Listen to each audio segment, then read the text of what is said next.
All Fairfax Reads is Fairfax County Public Library's new annual event series where we, as a community, come together to read the same book, kind of like a county-wide book club. And this year we are reading James Baldwin's Go Tell It on the Mountain.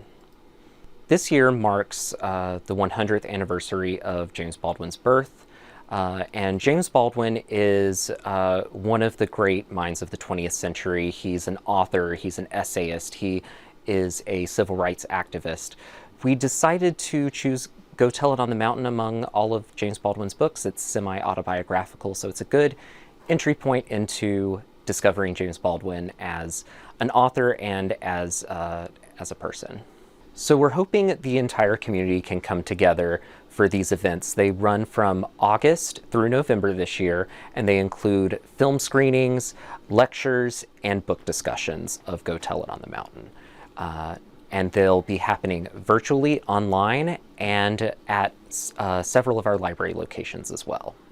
These events include 2 virtual book discussions hosted by Dr. Keith Clark from George Mason University, and we'll be having a civil rights discussion with Nancy Giles to cap off All Fairfax Reads, and that's going to be at Chantilly Regional Library in November. If you're not able to make it to one of these events, that's okay. You can always check out the book from the library, discuss it with your friends, discuss it with your neighbors. It's really about the entire community coming together and sharing in this reading experience. For more information about All Fairfax Reads, you can go to our website. We do ask that you register for these events, but they are free, and we hope that you'll join us.